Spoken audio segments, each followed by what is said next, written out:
¿Se oye ahora? Ahí sí. Ahora sí. Bueno, buenas tardes a todos. Gracias por la oportunidad que nos dais a BBVA. Perdonad que no traigo presentación, yo tenía entendido que en principio iba a haber más gente y iba a ser más un coloquio de preguntas-respuestas, ir comentando entre nosotros, pero bueno, básicamente estas cosas las hemos comentado ya muchas veces y tampoco hay mayor problema en no tener directamente una presentación, ¿no? Bueno, voy a presentar primero un poco lo que ha hecho BBVA en general, históricamente, en el tema de renovables. Voy a tratar de ir un poco por las tecnologías que hemos financiado, dónde nos sentimos más cómodos, menos cómodos. Por fortuna llevamos muchos años haciendo esto y hay una parte buena, otra menos buena. Buena es que tenemos mucho conocimiento, la menos buena también es que hemos tenido malas experiencias que también condicionan, ¿no?, en algunas cosas. Hemos financiado todo tipo de esquemas regulatorios, luego comentaremos un poco más en detalle también, diferentes geografías. Y bueno, pues me gustaría ir explicando eso, luego explicar puntualmente en Chile lo que estamos viendo, qué problemática tenemos, lo que os vais a encontrar a lo mejor cuando vayáis a hacer una financiación de proyectos, por qué está costando ahora mismo en Chile, qué es lo que a los bancos les gusta, lo que a los bancos les gusta menos. Y bueno, trataré de hacerlo un poco de esa manera y a partir de ahí ya cualquier duda o comentario particular, pues nos decís, ¿no? Entiendo que la gente en general está bastante familiarizada con lo que es un Project Finance, tampoco entraré en ese detalle, pero bueno, esa es un poco la idea, ¿no? Desde el lado de BBVA, bueno, como nosotros estamos organizados, pues tenemos un equipo de Project Finance global con 4 áreas geográficas, ¿no? Yo pertenezco a la de América Latina, yo estoy basado en Nueva York, pero luego tenemos cubriendo la parte de energía, y luego tenemos otra persona que cubre oil and gas y otro que cubre infra, y luego tenemos equipos locales en países donde tenemos banco, ¿no? México es un mercado muy importante para nosotros, Chile, Perú, Colombia y bueno, además de estos países estamos haciendo también alguna cosa en Uruguay, ¿no? Entiendo que aquí se trata más de hablar específicamente de Chile y bueno, me centraré un poco en eso, ¿no? Como decía, en Chile tenemos un equipo local, cualquiera que tenga necesidad de entender lo que el banco buscaría, etcétera, pues puede poner en contacto con el equipo local en Chile, y a la hora de ejecutar también lo hacemos desde Nueva York. Hay mucha operación que es, en general en energía, prácticamente todo está dolarizado, con lo cual vas a sacar unas condiciones más ventajosas de precio normalmente con banca internacional, y los bancos internacionales están la mayoría en Nueva York, de ahí que casi todo se haga desde allí, ¿no? Aunque ahora es verdad que en Chile el mercado está agresivo y la banca local está dispuesta a hacer bastantes cosas, ¿no?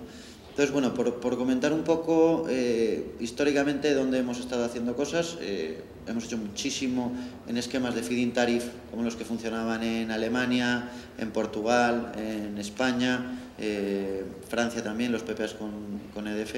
Entonces, bueno, tenemos mucho proyecto regulado, digamos. Hola. Estos proyectos han tenido muy buenas experiencias y otras mucho menos buenas, ¿no? De ahí que, bueno, cuando se habla de que Chile es un mercado liberalizado, donde no hay ningún tipo de subsidio, tiene una lectura buena, ¿no? Y cuando vamos a hacer operaciones con feed-in tariff, lo podemos hacer, pero es verdad que cuando vamos a hablar con los equipos de riesgos, últimamente sí miramos mucho más qué tarifa está aplicando, cómo va esa subvención, qué impacto tiene. Lo que ocurrió principalmente en España, por lo que se generó el déficit de tarifa, era básicamente que estaba muy primado y eso no se trasladaba al consumidor final. Entonces al final se iba acumulando la tarifa, teóricamente se iba a trasladar, el gobierno tuvo que dar garantías, eso generó mucho problema, ¿no? Entonces, cuando entramos en un esquema regulado, siempre queremos ver que tiene sentido económico, que la tarifa que estés recibiendo es razonablemente cercana al grid parity, o sea que no tienes ahí un marginal que esté a lo mejor un pool con precios medios de $70 y una tarifa a 300 o 400 dólares, como pasó en España con el fotovoltaico. Entonces, bueno, ese tipo de cosas las miramos mucho. Desde el punto de vista de lo que es un Project Finance en general, pues como sabéis, lo que buscamos es financiar a mucho plazo, minimizando garantías y aumentando el apalancamiento lo más posible, ¿no? Para que eso se pueda hacer necesitas mucha estabilidad en el cash flow y mucha predictibilidad, ¿no? Entonces, una cosa que está muy reñida con eso es la exposición al riesgo mercado, ¿no? En el momento que tienes, digamos, dos componentes, por un lado está el riesgo despacho y por otro lado está el riesgo precio, ¿no?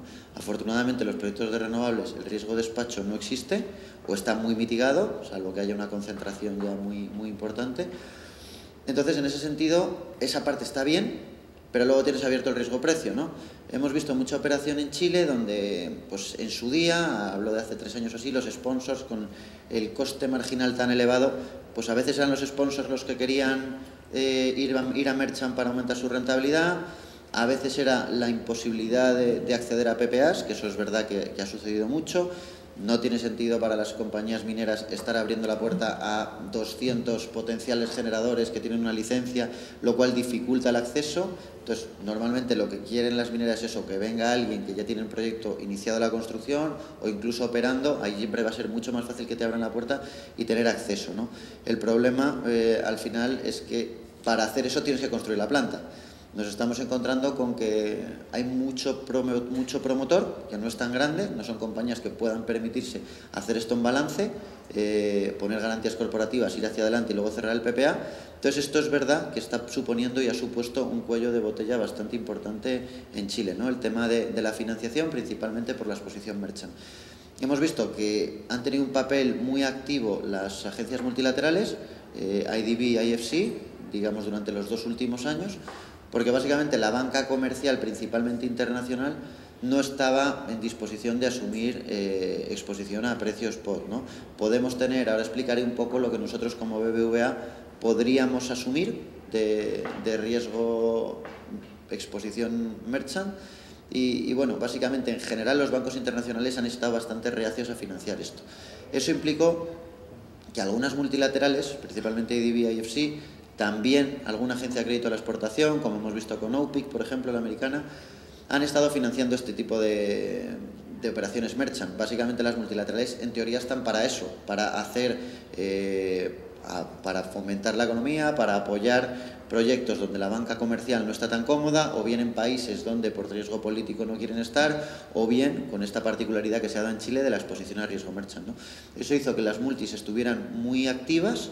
Digamos un poco el papel que tenían era tratar de enseñar a los bancos locales que sí estaban más dispuestos a hacer Merchant cómo se estructuraba esto, familiarizarles con las tecnologías, principalmente en eólico, en fotovoltaico, porque los bancos internacionales que conocían el sector lo que no veían era el Merchant, ¿no? Entonces, en ese momento entraron, ayudaron, se han cerrado varias operaciones Merchant el año pasado.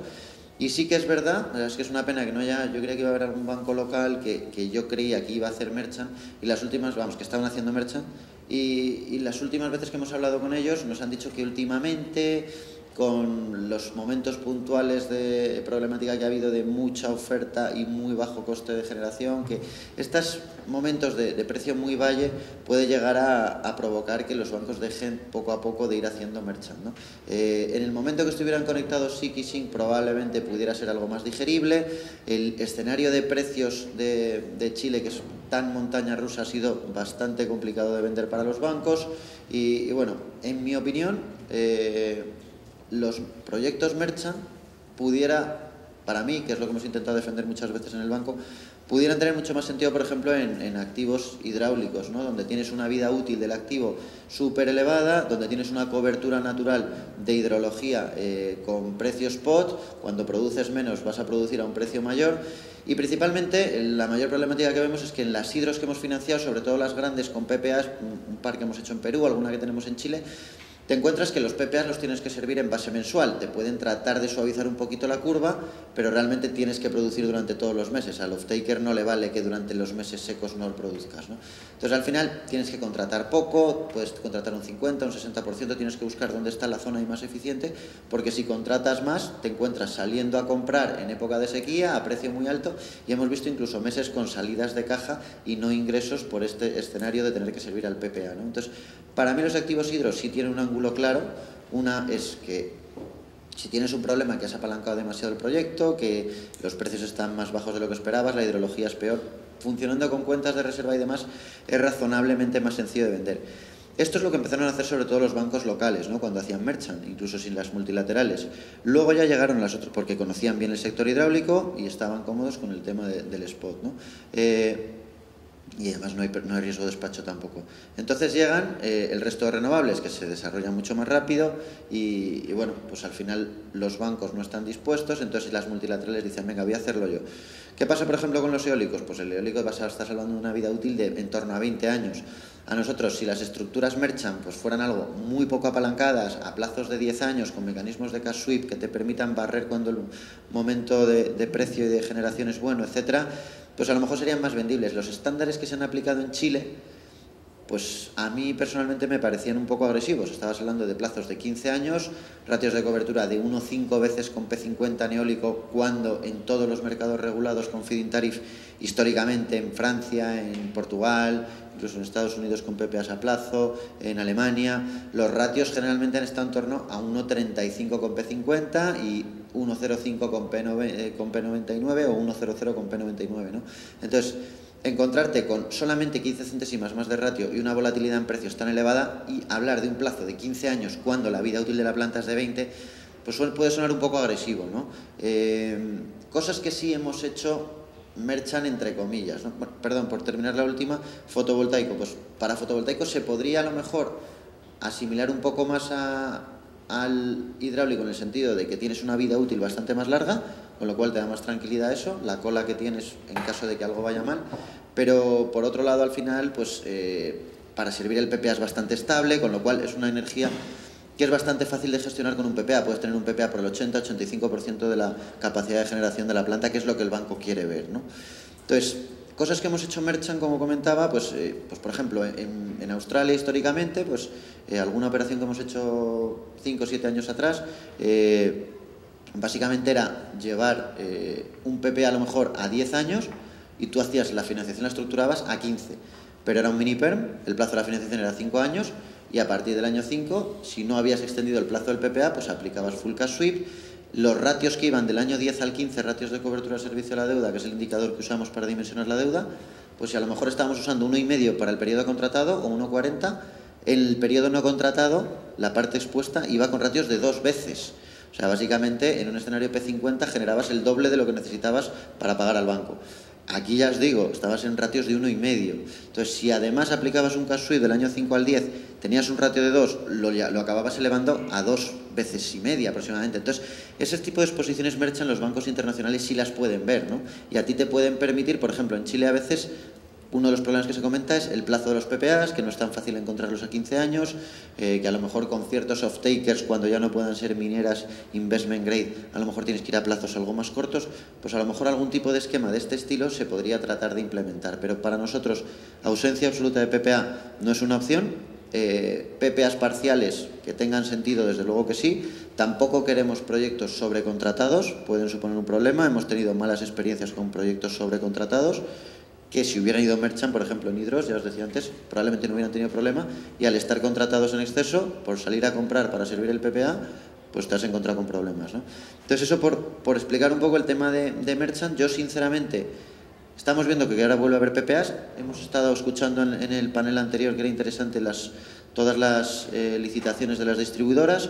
Esos PPAs nos pueden funcionar, hay que mirarlos con cuidado, algunos se adaptan mejor, otros peor, pero sí podemos verlo, son a plazos que nos interesan, al final es verdad que tienes que tener capacidad para despachar, pero por precio y por mérito, pero con las renovables está bien, y los precios están cerrados y las contrapartidas nos valen, ¿no?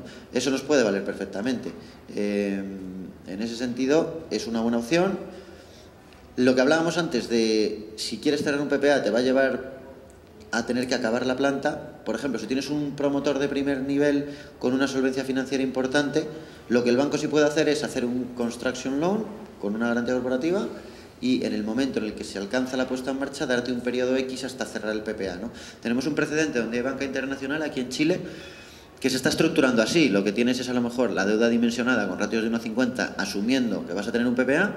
Si el PPA no se produce, hay una garantía que ya está dotada en una cuenta, que básicamente vas a amortizar anticipadamente deuda para que, en el hipotético caso que no tengas PPA, se te baje bastante el apalancamiento, suban los ratios y puedas recortar un poco el plazo, ¿no? Eso es a lo mejor más vendible. Te diría que a lo mejor encontráis algún banco internacional que eso lo pueda ver, pero sigue habiendo muchos que también se quedan fuera de ese esquema, porque en el peor de los casos que no cierres el PPA estás en un proyecto expuesto a merchant, que no lo quieren ver muchos, ¿no? Entonces, bueno, por daros un poco ideas de qué es lo que se está haciendo, también hemos visto productos de aseguradoras que van a plazos de 3-5 años donde te garantizan un floor de precio spot. Pudiera volar, pero de nuevo lo que estamos viendo es que no te están cotizando a plazos de 15 años. Si te los cotizan, ya los precios se disparan, que directamente no lo cotizan. Entonces, al banco que le asumas el riesgo spot los primeros 3 años, pues bien, pero vas a necesitar asumir riesgo merchant durante los 10 siguientes. Eso tampoco lo van a comprar, ¿no? Entonces, quiero decir que esto es complicado, se ha hecho con las multilaterales, se ha hecho con la banca comercial local, y las últimas noticias que tengo yo, que no se pueden contrastar aquí mucho ahora, es que la banca comercial local pues se vuelve a preocupar un poco con el tema del merchant, ¿no? Por la tendencia que está viendo en el mercado. Eso en líneas generales sobre el tema más caldeado que ahora mismo en el mercado chileno, ¿no? Que es toda esta exposición. Luego, en cuanto a tecnología, pues históricamente nosotros hemos hecho mucho fotovoltaico, muchísimo diría, mucho eólico. Hemos estado en todo tipo de países, en Europa, hemos estado en Australia, hemos estado en Norteamérica haciendo muchísimo, hemos estado en México, en Chile, en Perú, en Uruguay. Bueno, creo que el conocimiento del sector es muy importante. A nivel eólico, este conocimiento y esta exposición, sé que aquí hay fabricantes de paneles, fabricantes de aerogeneradores. Otra de las problemáticas que hay cuando tienes tantas exposiciones es que cuando tú llevas una operación a riesgos, pues lo que quieren ver es algo ya muy probado. Algunas malas experiencias que hemos tenido también hace que, y el tener tanta concentración en el sector, hace que también seas cauteloso con qué es lo nuevo que estás introduciendo. Y quieres que las cosas nuevas que introduzca estén testadas. Entonces, un must prácticamente para la mayoría de bancos internacionales es que los fabricantes de aerogeneradores y los fabricantes de paneles, EPCistas, etcétera, sean Tier 1 todos, ¿no? Entonces, yo creo que ahí eso es verdad, que los bancos suponen una barrera de entrada para muchos fabricantes, pero es la realidad. En el tema fotovoltaico se mira mucho la solvencia financiera, preocupa todo lo que ha pasado con los fabricantes de paneles históricamente, por toda esta volatilidad que ha habido de sectores regulados que un año ponían en marcha 3.000 megavatios, al siguiente desaparecía el mercado, tal, pues eso ha hecho que sufran muchas de estas compañías y también lo miramos mucho, ¿no? Entonces, pero desde el punto de vista de riesgo tecnológico, con el eólico, con el fotovoltaico estamos muy cómodos. Hemos hecho mucho termosolar en España, que aquí en Chile se está escuchando algo, una planta de Bengoa, otra de Solar Reserve. Bueno, ese sector también nos gusta, lo vemos bastante probado. En España están funcionando muy bien todas esas plantas. Otra cosa es el tema regulatorio que ha habido allí. Pero desde el punto de vista tecnológico, bien, ¿no? Entonces, bueno, a grandes rasgos, esa es un poco la situación de dónde estamos. Cuando vayas a buscar financiación hay otro tema relevante que es el tamaño de los deals, ¿vale? Cuando tú vas con una operación de 20 millones, 25 millones, 30, te va a costar encontrar bancos que te financien eso. Los bancos, al final, te lleva el mismo trabajo hacer un due diligence y cerrar una operación de 30 millones que hacer una de 200, ¿no? Entonces, el banco generalmente le gusta tener un ticket mayor. Hay bancos que, ya lo diré en bilateral, le gusta menos y buscan ir con otro banco. Entonces ya te estás hablando de proyectos con un CAPEX mínimo de en torno a 50, 60 millones para que le salgan por lo menos 20, 25 millones a cada banco, ¿no? No quiere decir que no se pueda hacer, pero sí es verdad que normalmente cuando vayáis a ver bancos os vais a encontrar que eso preocupa, ¿no? Por otro lado, también una cosa que sí que se mira mucho, especialmente con riesgo de construcción, es quién está detrás. El expertise, esto del Project Finance suena muy bonito, como que te apalancan mucho, que pones poco dinero y que el banco asume casi todo el riesgo. En teoría es verdad, pero los bancos, para llegar a dar ese paso de entrar en una financiación sin recurso pura, buscan también que la persona que esté detrás tenga un expertise, ¿no? Eso también os lo vais a encontrar mucho, de ahí que mucho desarrollador, luego, o bien por escasez de recursos, o bien por necesidad para encontrar financiación, se tiene que asociar con algún otro promotor más industrial o con más expertise o incluso un financiero que tenga la capacidad y los contactos con el sistema financiero, ¿no? Entonces, bueno, básicamente eso es lo que estamos viendo en Chile. Creo que el tema fundamental son los PPAs. También es verdad que vemos que es un negocio y un mercado complicado, donde hay muchísima problemática social y medioambiental, donde el tema de la transmisión sigue siendo un issue y hay que seguir reforzándolo. Entonces, bueno, hay mucho que trabajar. Entiendo que tiene todo el sentido, por coste marginal del mercado y coste que hace rentable estos proyectos, se está ahí, con lo cual la parte buena de esto para el banco, para el país, para todo, es que es algo que tiene sentido económico, no te estás yendo a unas subvenciones básicamente como las que ha podido haber en Estados Unidos, en muchos sitios en Europa. Aquí esto pues tiene sentido económico, ¿no? Entonces, bueno, en ese sentido deberá desarrollarse mucho más. Estamos teniendo cada vez más proyectos. Estamos viendo mucha operación que se ha financiado ya, pero sigue habiendo algún que otro reto que hay que ir solventando, ¿no? Transmisión, acceso a PPAs, posibilidad de financiación merchant o no. Todos esos son los puntos fundamentales, ¿no? Entonces, bueno, a grandes rasgos esto era lo que yo de entrada quería comentar y luego si queréis hablamos un poco más. Otro papel que no hemos hablado es de las agencias de crédito a la exportación, pero entiendo que también comentará que sí que han tenido un papel muy relevante, ¿no?